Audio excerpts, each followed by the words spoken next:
कर लीजिए, ऐसे जितने भी केसेस हैं उनको शिफ्ट कर लीजिए, बिल्कुल बिल्कुल। आप सबको कर लीजिए, मोस्टली सब लोगों को कर लीजिएगा जो थोड़ी देर तक वहां रुके। ठीक है ना? और आप सबको माइक दे दीजिए तो खुद ही बता देगा मेरे को इसमें आना है, लाइक वाइज, है ना? ठीक है, ओके।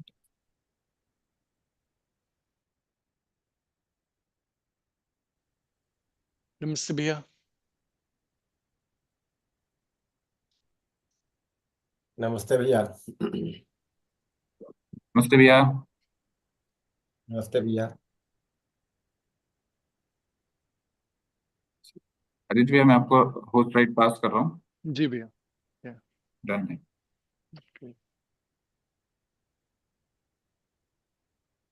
सेशन यूट्यूब पे लाइव भी हो चुका है। ओके भैया।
नमस्ते कुमार भैया।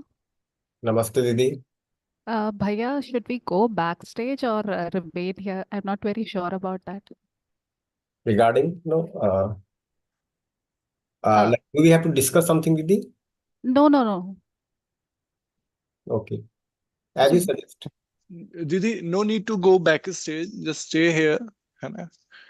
okay, thank you. Okay दीदी, नमस्ते। Namaste.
I'll going to room number 1, where the presentation is scheduled.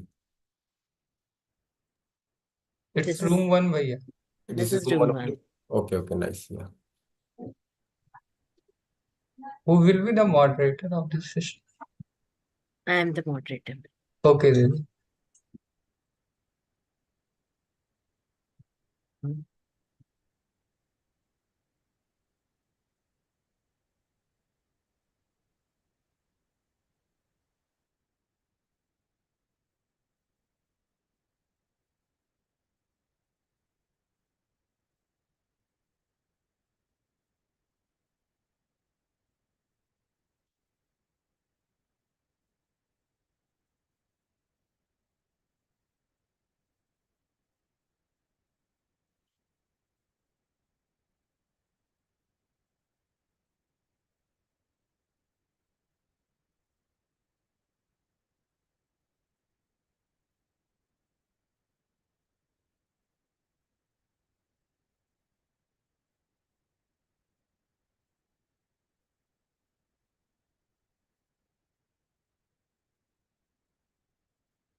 Is somebody joining from Manav Rachna International Institute?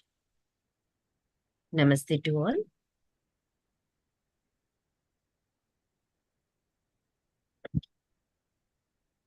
Namaste. Shall we start the session, right? Ji, please. Namaste to all. It's a pleasure to invite you all for this institutional and individual sharing. Today, for the institutional sharing, we are glad to have AKTU, that is Dr. APJ Kalam, Abdul Kalam Technical University, Lucknow, India. AKTU, as one of the largest technical university, not only in India, but perhaps in Asia, has a gigantic size and number of colleges are affiliated to it and has a geographic dispersion also. That's the reason it is divided into 5 zones with 150 to 160 colleges in each zone for the ease of management in facilitating interzonal comparison and possible internal competition to enhance quality of teaching learning process. AKTU envisions to facilitate and nurture quality of technical education and research in its own premises. AKTU, it thus is nurturing not just the technical education, but also holistic education. That's how it has striving hard in spreading the awareness about the UHV. Now I welcome on behalf of a UHV family, Dr. Kumar Sambhavji to represent his college, AKTU. Over to you, sir. Namaste, everyone. Good morning. So I am going to briefly present the development of the programs that have taken place across AKTU colleges for promoting value-based education in the society. So the university is named as Dr. APJ Abdul Kalam Technical University, and the office is there at Lucknow in Uttar Pradesh, India. So basically the process started in the year 2009. So I'll be sharing the journey from 2009 till date. Talking briefly about the university was established in the year 2000 and it has 764 colleges or institutions affiliated to it. I am also a part of one of the constituent colleges. So it has 4 constituent colleges: Institute of Engineering and Technology at Lucknow, Faculty of Architecture and Planning at Lucknow, Center for Advanced Studies at Lucknow, and UP Institute of Design, Noida. So I am basically teaching at UPID, Noida. It also has 2 departments, Faculty of Pharmacy and Faculty of Management. The university started as UP Technical University. In brief, it is called as UPTU. It was reconstituted as Gautam Buddha Technical University, Lucknow, and Mahamaya Technical University, Noida in the year 2010. Subsequently, UP government again combined the Gautam Buddha Technical University and Mahamaya Technical University in 2013, and now it is reconstituted as AKTU Lucknow.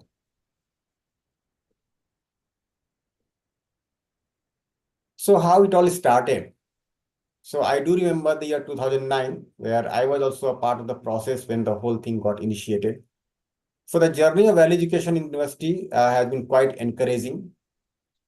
Value education was introduced as a one-day seminar on integration of human values in technical education on 10th January 2009 at UPTU to address the need and role of value education in the holistic development of nation.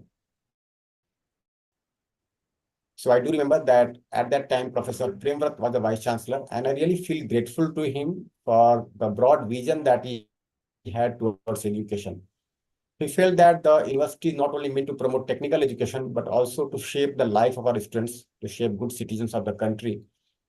And with that motivation, he contacted us, and we also joined this one-day seminar. The directors and principals of UPTU affiliated institutes also participated in the seminar to understand the real need and application of value education. Subsequently, a meeting of convener of Board of Studies was held in the chairmanship of the then Vice Chancellor, Professor Premvrat, after the seminar to discuss and consider the introduction of value education as a subject across the courses offered by the university. So at that time, it was a completely new initiative. No other university in the country was taking it up. It was the first step taken by any university. a state-owned university in the country. And there were very kind of basic questions being asked.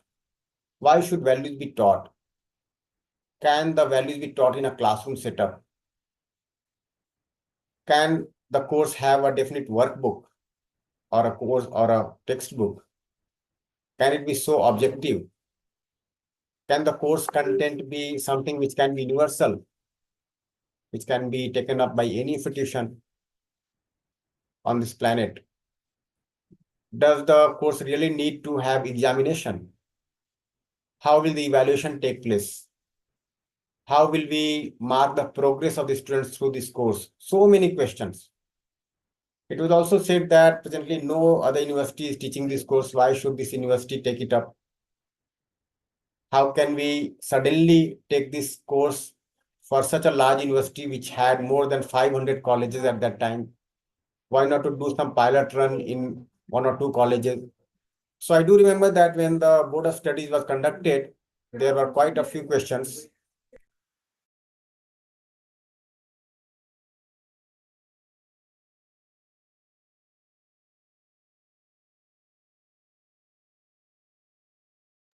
So at one point of time, it was really a challenge to address these questions. And I can see now that a long journey has taken place. And now we are able to see how people are readily agreeing to accept the inputs. So the committee decided to introduce value education in the form of a subject as an audit course entitled Human Values and Professional Ethics in the curriculum of BTech, B Pharma, BHMCT, BFAD, BARC, MCA and MBA courses in all its affiliated institutes, which were more than 500 in number at that time. Presently, it has 764 colleges. The course initially included 2 hours of lecture and 2 hours of practice session in the form of discussion, sharing of experiences, case study every week. And it was in the year 2009 only when the writing of the textbook started, and we had completed that work by February of 2010. Students could appear for this subject in any year initially and were supposed to clear it in their degree course. So since it was an audit course, it was an open kind of course. The student could opt in any semester, in any year. Only that the student had to pass this course. It was also decided that teachers should go through the Teachers Orientation Program, what we called as TOP, before teaching this course. So it was also said that since this course is something new and no faculty oriented for this course, so the teacher orientation program is very essential. And we were very happy to see that, yes, university welcomed this initiative. We also felt that unless the teachers go through this process of self-exploration, how can they effectively teach this course? So based on the deliberation, which we was adopted as audit course from 2009. Yeah, if any question is there, I can take up. Now, if you look at the journey so far, so presently the university has made 3-week student induction program, what we call as SIP, mandatory for all the colleges. The university has a faculty of value education, and it has 1 dean and 2 associate deans. So I also happen to be 1 associate dean, and we keep on taking some initiatives every year to make the SIP effective. So before the first year commences, we put up a notice on the circular page that every institution has to run 3-week mandatory student induction program. There are certain challenges we all can see for running a 3-week SIP, but we try to motivate the faculty, the management, and we also try to get data from colleges for the challenges that they are facing in running the SIP. So this SIP is, I suppose, being run very effectively in the university. There could be some glitches, but we have been trying to make it as effective as possible. There is also a mandatory 3-credit course, UHV2 in the second year for all programs except for architecture and pharmacy. Initially, it was also included for architecture and pharmacy, but after the pharmacy got recognized from Pharmacy Council and architecture got recognized from Council of Architecture. So since then, these 2 programs are not including, but again, it is up to the institution. If the institution is willing to include UHV, it can of course include. So in the first year, we have the mandatory SIP. In the second year, we have the 3-credit course UHV2. Now, even to make the course effective, we try to ensure that only those faculty members are teaching the courses who have gone through the workshop. We also try to make out how many hours are being allocated in the colleges for teaching this course. For setting up the question papers also, we have formed a panel and we try to have the question papers made from that panel only, which is of course not disclosed, but the COE, Controller of Examination, has been trying effectively to get the paper set from only that panel so that the inputs that are being given in the class are exactly as inquired in the question paper. Now, the university also initiated 5 elective courses thanks to our previous Vice Chancellor, Professor Vinay Pathak, who was quite instrumental in making this course more effective. So 5 elective courses have been initiated now. And recently, the university has also initiated minor degree in human values with 18 credits. I am thankful to the present Vice Chancellor, Professor J.P. Pandey, who has taken this initiative. And he was very forthcoming in including UHV in addition to other courses where minor degree has been initiated. Every institution has been directed to form value education cell as per the directives given by the university. And the value education cell has to have at least 5 members, including the director. And only those members who have been able to go through the teacher orientation program or the workshops can be a part of this value education cell in addition to the director. Faculty of Value Education has been trying sincerely to develop more and more resource persons. And let me say that in 2020, when this course was included by AICT for all the technical institutions in the country and the workshops started online. So the resource person, the potential resource persons, and the volunteers of AKTU took up the responsibility. And we are really thankful to the whole team which initiated this process for making it effective across the country. It also has been trying to make nodal centers. I do remember that at one point of time, we had planned to set up 50 nodal centers.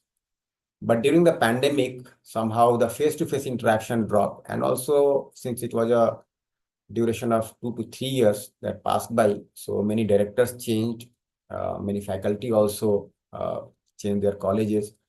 So presently, the number is not so large, but we have been again trying to make nodal centers as many as possible in the university. We had planned that for every 25 institutions, at least one nodal center has to be there.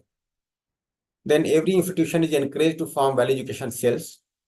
And to make teaching and evaluation effective, we have been taking several initiatives. If you look at the courses being included in the university, so in the first year, we have VHU1, Introduction to the Universal Human Values, which is a part of the SIP. In SIP, there are 9 modules. One module is VHV, and it has 15 lectures. And it is planned that every lecture has to have minimum of 1.5 hours. So for example, the college where I am there, I do ensure that the students undergo this UHV1 for at least 23 hours. We plan accordingly.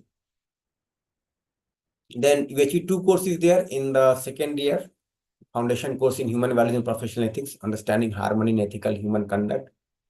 Now here again, let me say that in my institution, even though some more faculty are developed, I try to take it myself, and then I try to include other faculty members also, because this is the time when we shape the minds of the students and we try to make it as explorative as possible. This whole course on human values is a process of self-exploration, and if the course is taught in a fashion so that whatever input is given goes as a proposal and the students are encouraged to verify and validate in their living, then it becomes effective. And I can see multiple effects the course has been having through our personal interaction, through the mentor-mentee program. So I'm able to see also the effectiveness of the course.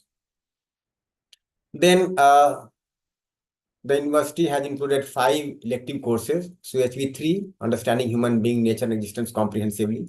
UHV4, Vision for Human Society, which is just repeatable. And UHV5, which has various darshans. And presently at the university, we have 3 elective courses under UHV5.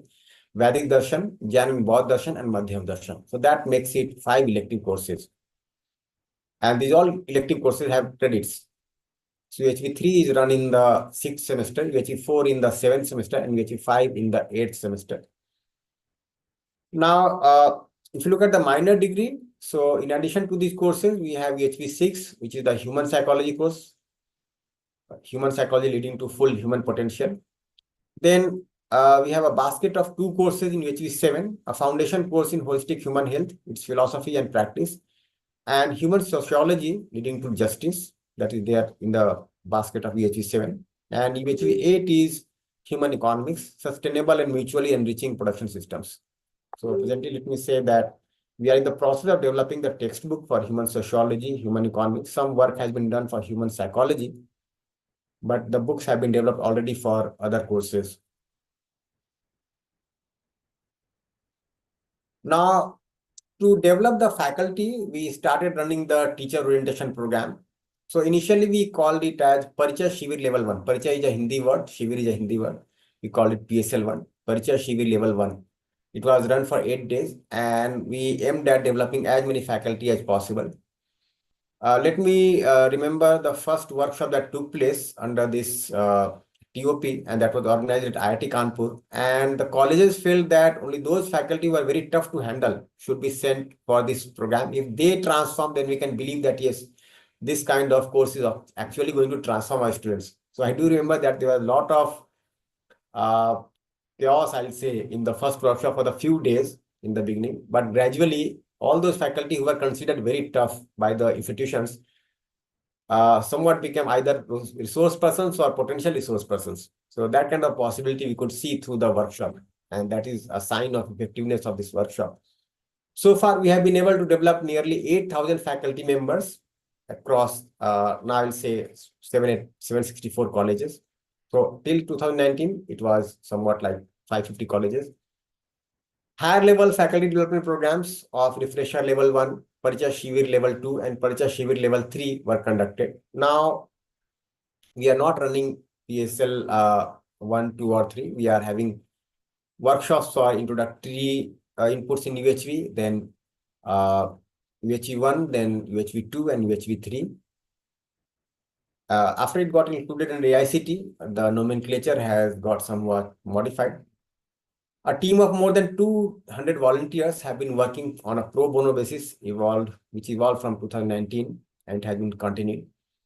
Active volunteers developed as resource persons and potential resource persons are taking up the task of expansion at the national level with AICT support. In 2020, it marked a new beginning with the initiation of online workshops under the leadership of AICT. We are thankful to AICT that it gave us a chance, that the effort that was localized in some parts of the country got somewhat national. So in 2009, AKT started, then in 2010, Punjab Technical University started, and by the year 2013, almost 35 universities were running the courses. But after AICT took it up, it has got spread to all the colleges under AICT, which are running engineering programs or management programs. And to date, more than 200 online workshops also have been conducted with the active participation of the team of AKT volunteers, of course, joining with other volunteers across the country. So if you look at the data, so like in 2019, the resource persons for 3 or 7 or 8 day workshop were 140 number. There were 50 nodal centers, 10 regional centers, and 100 workshops had been conducted. The number of participants from different colleges of AKTU had been around 8,000, and I think these are 8,000 faculty members which were developed through face-to-face workshops. And now if you include the faculty who have gone through the online workshops, I think the number is still going to be higher, more than 10,000. Number of value-added courses, value-based courses, so excluding UHV2, so yeah, in fact, it is 5. I will correct this number. Excluding UHV2, there are 5 courses. And the number of UHV teachers is 7,000, and 7 types of FDPs are being done. This is a glimpse of the various workshops that I have conducted in the year 2018 or 19. And we can see that a large number of workshops were conducted in face-to-face mode in these 2 years. These are the colleges under AKTU. The numbers are written on the right-hand side in the rightmost column. Now, in addition to organizing teacher orientation program, running the courses, offering electives, offering minor degree, the university has also organized international national conferences. So AKTU hosted the 6th International Conference on Human Value in Higher Education at IIT Kanpur. Now we are running the 9th International Conference. The 6th one was organized under the leadership of AKTU. And the proceedings of the conference documented the progress and impact of education. In 2018, we had a regional conference, the national conference, the first national conference on universal human values in higher education. And the theme was developing a holistic perspective.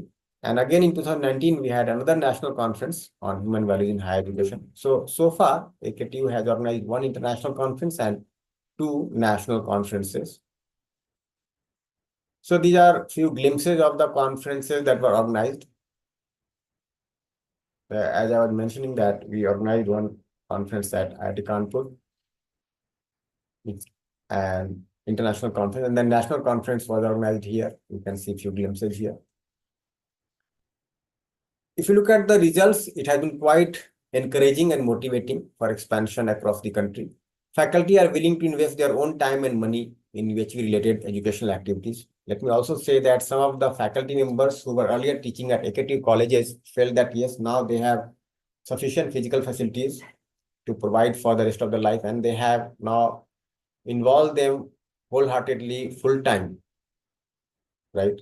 And they are probably working more than what they were doing while they were teaching at the AKTU colleges to promote value-based education in the country. The deans and HODs have become more responsive to value education activities. There are several deans and HODs who have also become volunteers. Referral admissions have increased. The colleges which have taken up this course more effectively, their admissions have increased. The review that they get from the alumni or the companies which are hiring them give a better feedback of the institution, and that's how the referral admissions have gone up. There is also a strong demand for evening and family workshops. In fact, before the pandemic, we had been running the evening and family workshops quite regularly. During the pandemic, it somehow got stopped, and now we are running it online. But still, some workshops are being continued in some of the colleges. AKG is one of the colleges under AKTU, and it has been working hard to run more and more workshops for the family members as well as the students in the evening hours after the college hours are over. There is more self-discipline in the students, reduced need for externally enforced discipline. For example, attendance and academic sincerity has got increased. The students have become more responsible, and there is a better utilization of the institute and the hostel resources now. The relationships between the management and the faculty, among the faculty members, among the students has of course improved. And there's a greater voluntary participation in the institute and societal activity. Now, how I am sharing all this based on what data? So I'll also be sharing some of the data. What we try to do, we take feedback after the course as well as after the SIP, and through that we can see that quite a lot of transformation is taking place.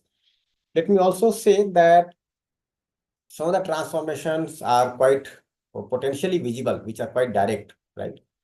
And also there are some indirect impacts of the effort that are being made. For example, I can see that all the faculty members who developed as the resource persons or potential resource persons have been given senior positions in the institutions or broader responsibilities. They have become heads of the institution or the heads of the department, or they are leading particular action teams, given quite responsible work in the NAC and NBA, and indirectly also such faculty members who got oriented through HV have been taking up multiple responsibilities in the institutions. So that is also an indirect impact that it has made on the institutions.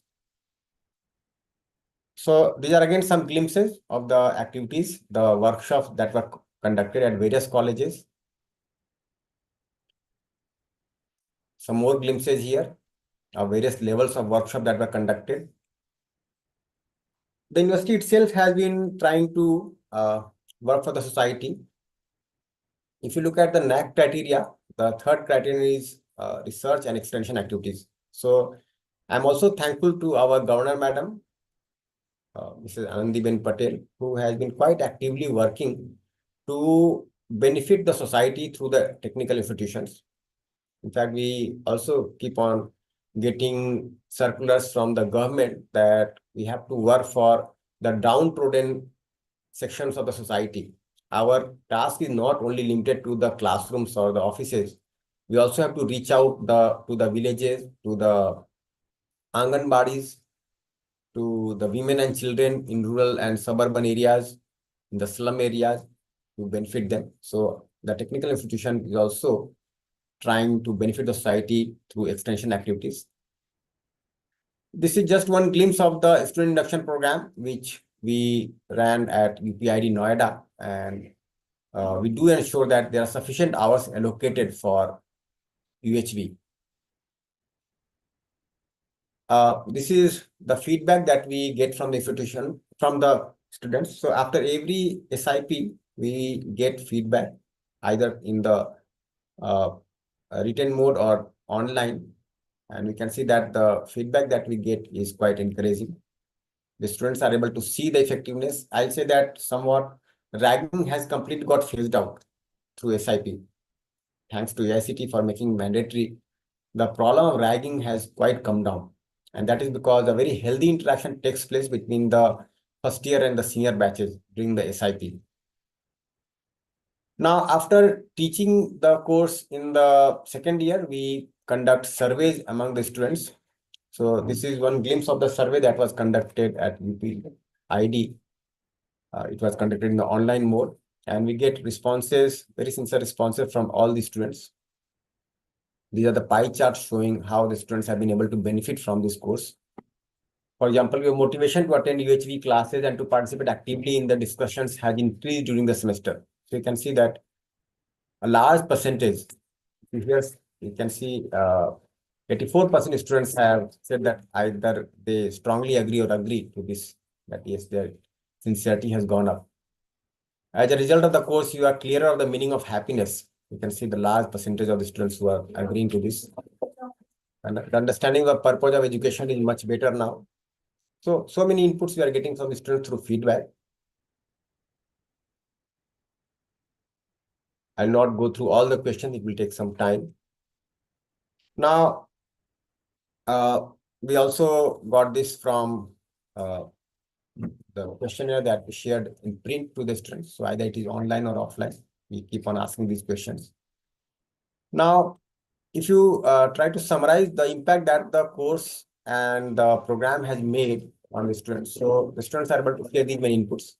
As a result, the Universal Human Values and Ethics course, the students have a better understanding of physical facilities in life. They are able to see the unhappiness is more due to lack of fulfillment in relationship than due to lack of physical facility. I'm not sharing this from my side. We have raised this question in the feedback form, and the students have given this kind of positive feedback.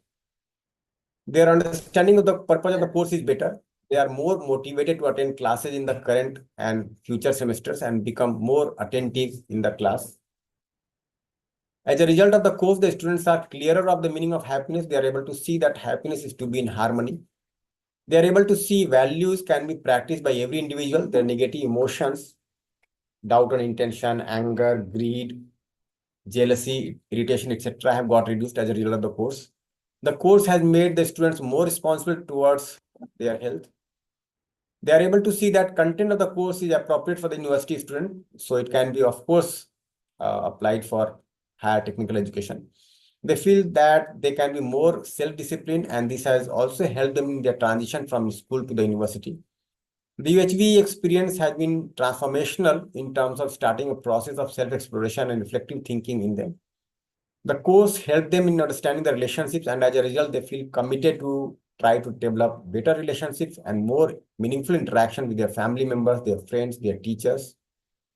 And they have become willing to work for socially useful projects also, mentoring their junior students. Let me also say that there is one student doing Master of Design, and she came to me and told me that I want to work for human values through my master's course. So she has taken up a project in which she is developing toys and games for inculcating values in the school children for class 9 to 12 presently. And As the Anand Sabha has initiated this course in the state of Madhya Pradesh, so this is going to be experimented in all the schools of Madhya Pradesh. So this kind of initiative is being also taken by the students. So there are multiple facets that the effectiveness of the course can be looked into.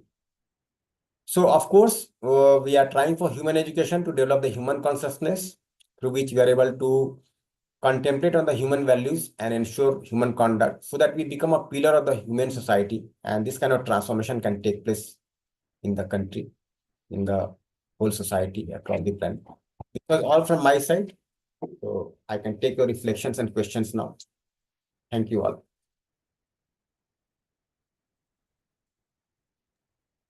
Thank you so much, Priya. It was wonderful to hear about EKTU. And there's one question in the group by Parijit. What are the 5 elective courses? Okay, so the 5 elective courses, as I listed there on the slide also. UHV 3 is understanding human being, nature and existence comprehensively. UHV 4 is vision for humane society. And UHV 5 is a basket of 3 elective courses where students study different darshans. So human values in Vedic darshan, human values in Bodh and Jain darshan, and human values in Madhyas darshan. These are the 5 elective courses.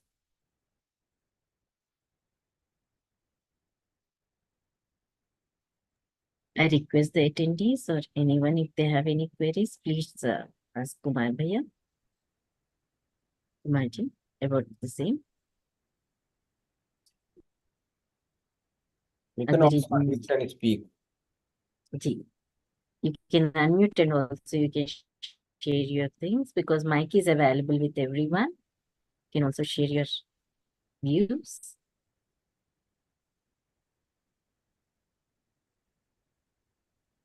AKTU has started its journey long back before now we are exploring UHV. So initially you might have seen a lot of resistance and how it has developed and how the transformation among the students have occurred. Is there any the study or the way in which you have assessed like the screen time of the students and the book time? The students who have explored UHV, is there a difference between the two? Because nowadays most of the students have spent their time only on online reading and all. They don't believe in reading books. So is there any impact of UHV on this behavior? Because we had an interest to study through books rather than online. So is there any effect with respect to it? Yeah, as I see now, the whole approach has transformed. Earlier, we used to read books which were printed in hard copy, but presently we are also reading books online. Most of the books are now e-books. So the screen time, I suppose, is not an issue in itself.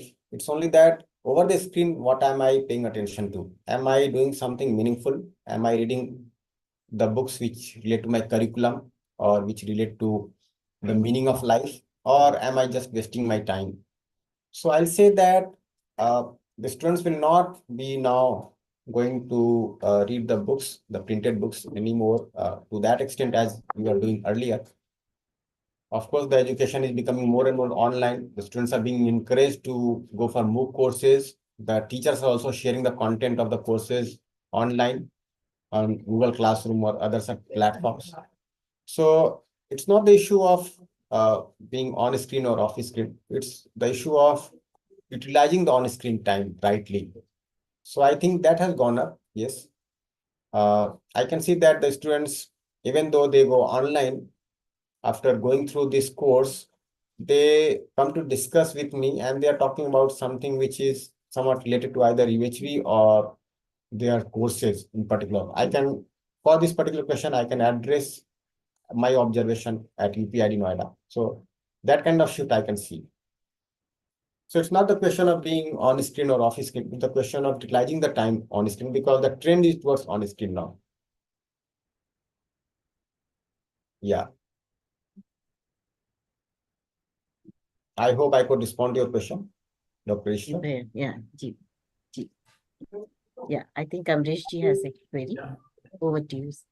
Kumar Bhai, is there any long-term studies that are being taken up? Like, what is the outcome of the students? At what level they are, and what really they are doing in their life, like any, any, any continuity with the study of post aspect.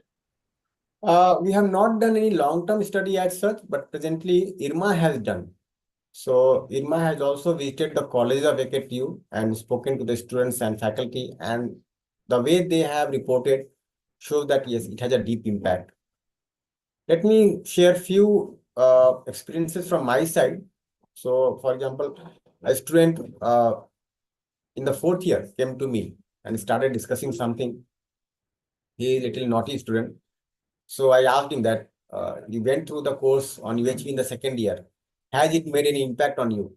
So he said very sincerely, yes, I can see very clearly that my basic aspiration is to be happy. So whatever I have to do is for happiness. So he had done some nuisance. So I asked him that, is this going to ensure happiness in continuity? He said no. So there are multiple takeaways through this course. So like a statistical study, if you see, it has been done by IRMA, but we can share through our personal experiences that yes, this has happened. I can also see that maintaining discipline in the class or the institution has become much more easier.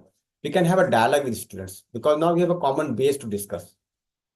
If some students maybe get opposed to each other or have some altercation, I simply call them and ask them, are you able to see that the intention of the other is pure? Then they have an answer that yes, the intention is pure. Then why are you angry or why are you feeling opposed to the other? And then they say that yes, the lack of competence is there. So how to improve it? We talk about that. Earlier, we used to talk about the various incidents that took place when some kind of altercation or some kind of fight was there. But that is not the case anymore. So the discipline has gone up. This we can see. The meaningfulness in their efforts has gone up. I can see that before attending the UHV course, the conduct is of one kind.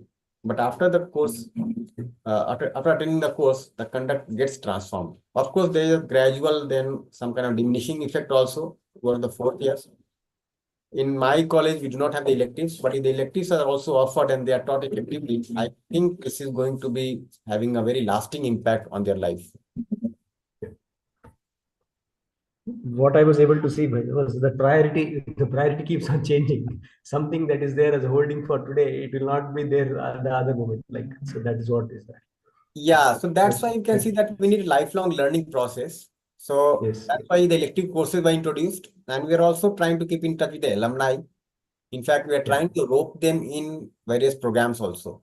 So that is there. Nice, nice, nice. I can see that there is one question by Dr. Jagdish, how assessment were done in this course. Remembering also gets marks. Yeah, so let me say that there are two parts in evaluation. One is whether the proposal being shared in the classroom has been grasped correctly or not. So the remembering is quite essential. Are the students able to remember the meaning of happiness, prosperity, okay, the 4 levels of living, the dimensions of a human being, the difference between self and body. So that remembering part is very essential. Whenever there is a theory course, that is quite essential.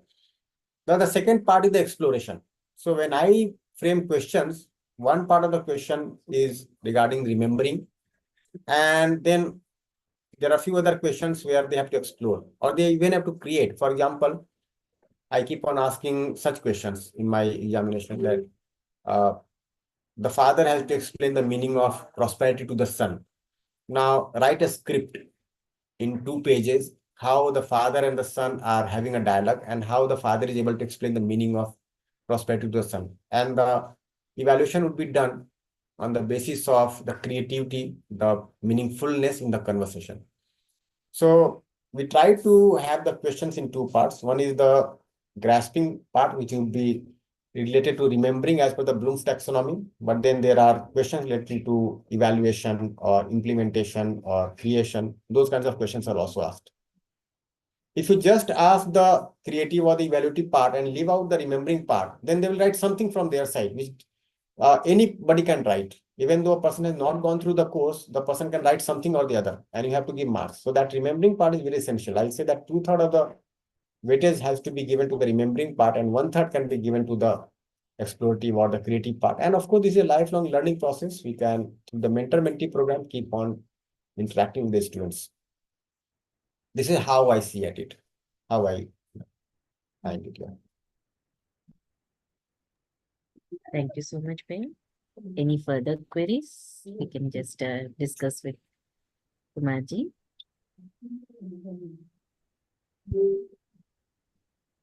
How do you see your growth during this UHV journey?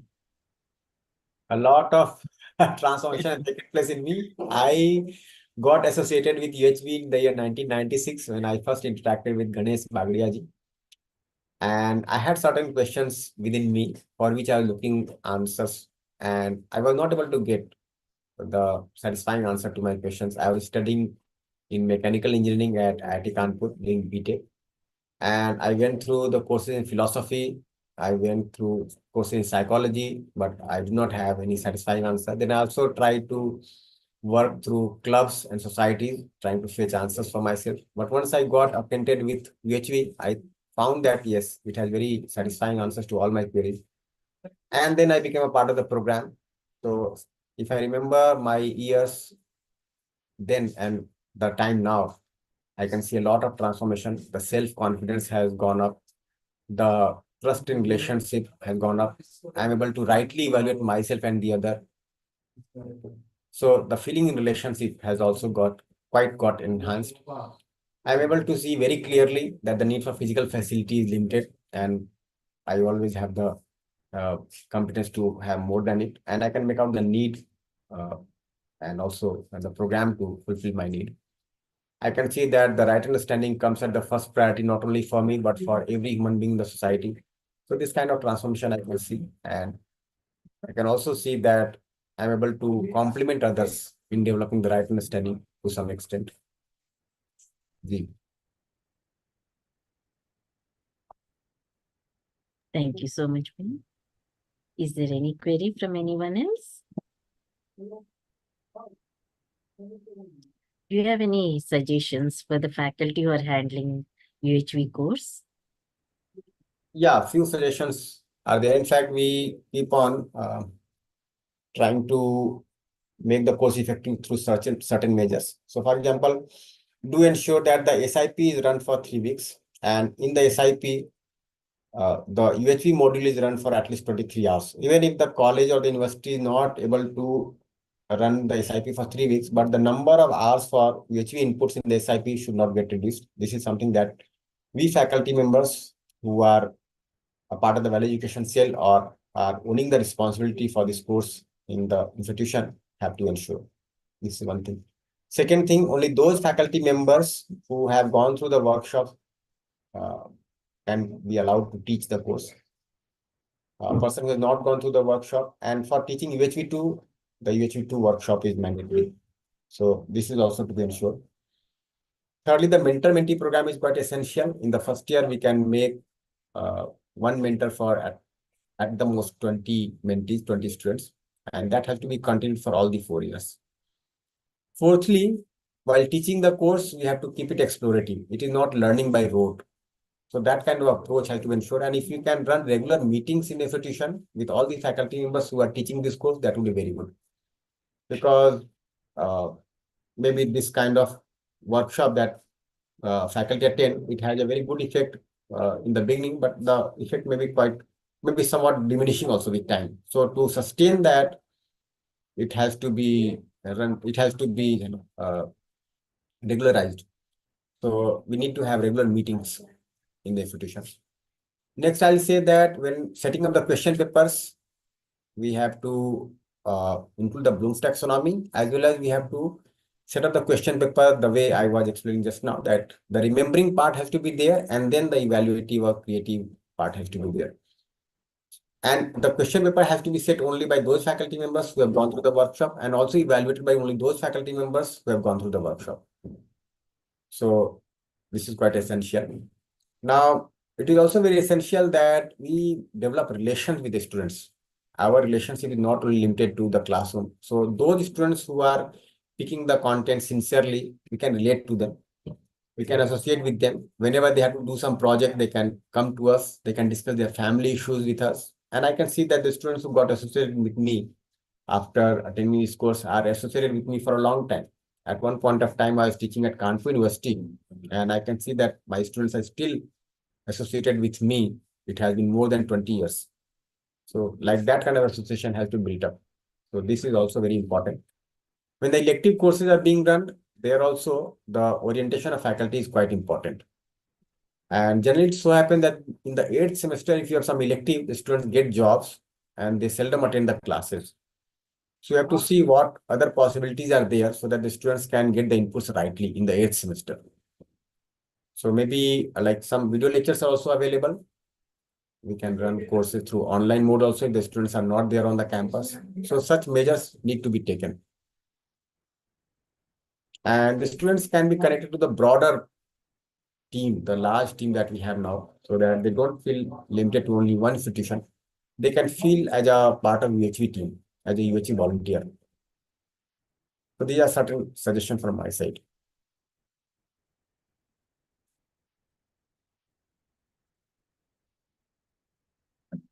I hope I could reach you.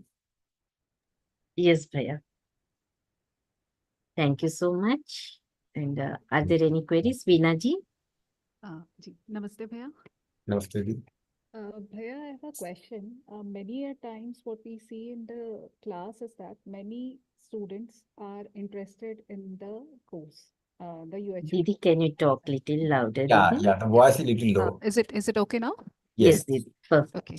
Many a times what we see during the class is that some of the students are very interested, but the others are not interested. So how do we maintain that kind of equilibrium during this UHV class? Yeah, so my assessment has been that there will be 20% students who will be taking the course very sincerely, almost.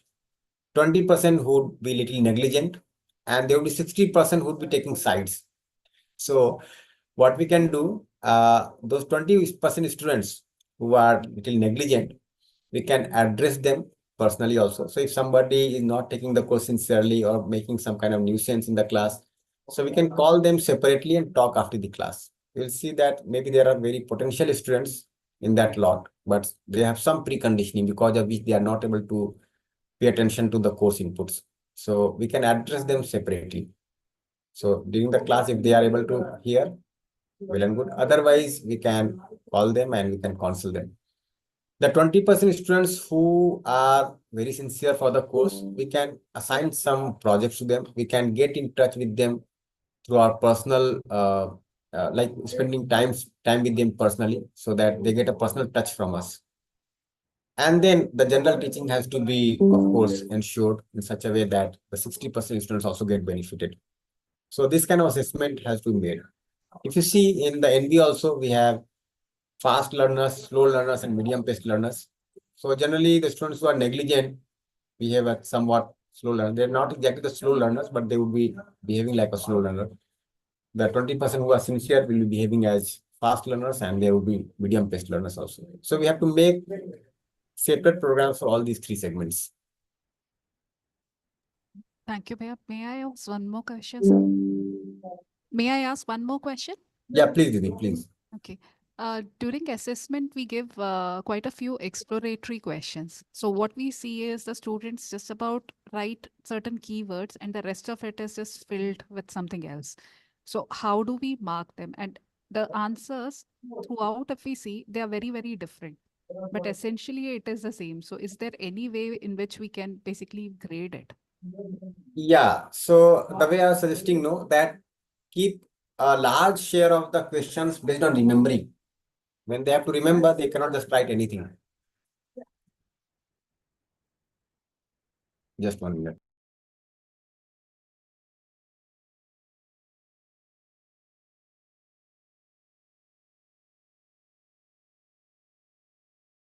So that remembering section is very important. And we can give short questions. We can also give like 1 or 2 mark question, and we can also give descriptive questions. So when you are asking 1 or 2 mark questions, make it very crisp, very precise, so that just writing something will not fetch marks. They have to be really clear about the content. So asking MCQs or asking short answer questions is an essential part of the question paper. Remembering is an essential part. We can assign 2/3 or even 80% of the questions for the remembering part, or analyzing at the most, but not going for creating or evaluating. So this part has to be taken care of, and some exploratory exercise can be given. That is, of course, there. For exploration part, I think projects are much more meaningful than the question papers. So we have practice sessions, 14 practice sessions are there. There you can assign creative projects. There you can help them make an appraisal of the current scenario. Okay, evaluate some hypotheses, evaluate some propositions, evaluate some animation, some book, some story. That can be done as classroom exercise also. So for the examination part, let us focus more on the remembering part, so that scribbling anything will not fetch marks. They have to be very clear. In fact, it so happens that generally the students have a feeling that whatever you write will fetch marks. So what I do generally, like we have 2 class tests and 1 end semester examination, I make the question paper for class test 1 little tough, and not many are able to clear it. Generally,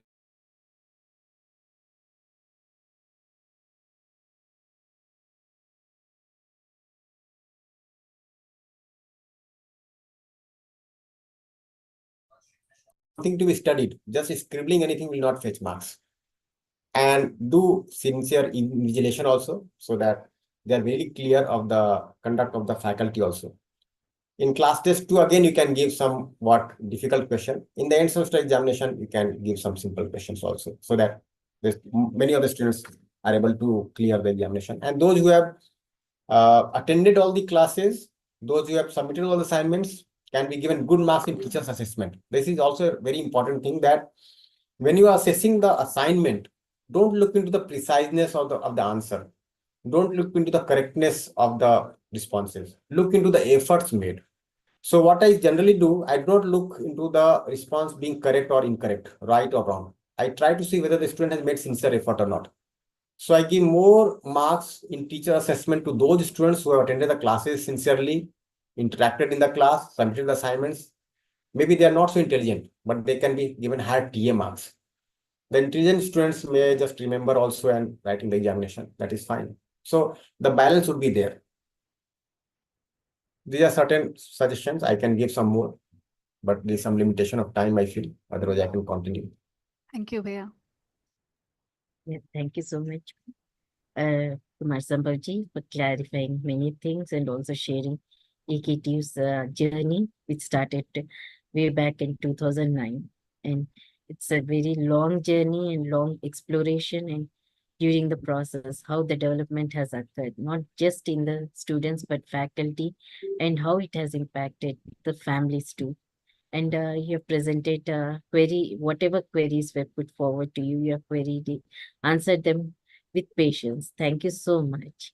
All the suggestions are noted. That's what Akbari Jahanji is also saying, good suggestions. That's very nice for us, because this is a journey and exploration journey which we want to continue further. And people like you are the mentors and guidance for us. Thank you so much for your valuable time with us, spending your valuable time with us and sharing AKTU's journey and also clarifying our queries. Thank you so much. Thank you all. Namaste.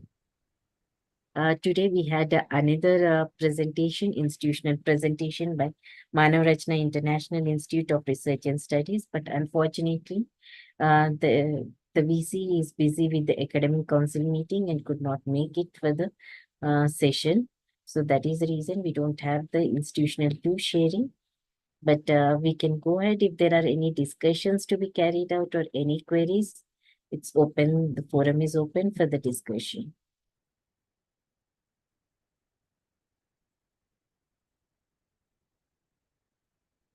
In the meantime, just to have an awareness, like how the sessions will be, as soon as you sign in the session, can you share the screen?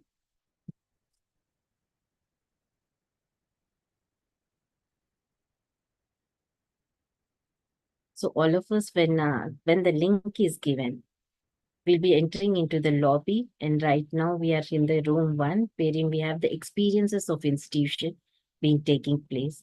Similarly, now when we want to go to the various sessions, you can click on the sessions tab. In the sessions tab, we have the various sessions. In the day 1, they are in purple, which are in the shift 1.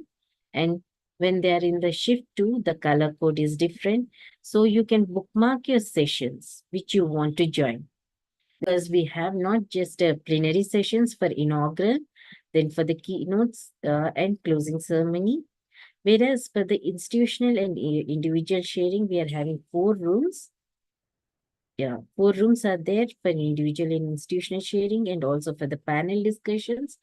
The panel discussions are on education, holistic human health, and also in addressing SDGs at the root. So with respect to it, whichever you are interested, you can join them and you can bookmark them. This is the bookmark, and whenever you join the session, you can join this. So your choice, you can make it in the very first day so that you can make your preferences, and anytime you can switch over your room and join the other rooms also. So this is just an overview about how the sessions will be. Yes, Binod Kaurji, you have raised your hand. You want to say something? Over to you. Mic is provided to you. You're having mic. Please unmute and ask your query. Binod Kaurji.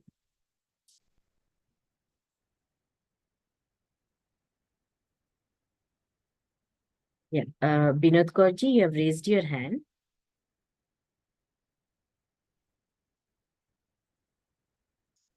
Okay, I think it was by mistake. So this is how you can utilize the sessions and you can join. So between the sessions, we are having a half-an-hour break. So during the break, you can also go to the various speakers and exhibitors will be there. Like who are our partners, they are available in the exhibitors. You can go to their our organizing partners details you can find in the exhibitors. And if you want to interact with these people, you can go to the people, speakers, and also in the people, get an interaction with them. So all this will be available in the final conference. I request you all to be connected with us so that you can join the sessions and also interact with the people who are joining us during the session. So this is from my end. Anything to be added or any queries? We are here to help you out.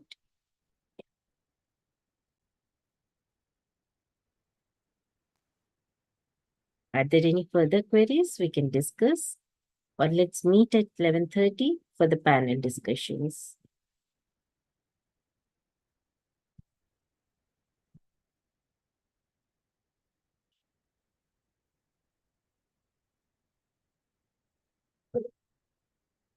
Aditi ji, can we meet at 11:30 for the panel discussion? Okay, Didi. So now we need to stop the webinar. Yes, yes. Okay, I'll do it. Thank you.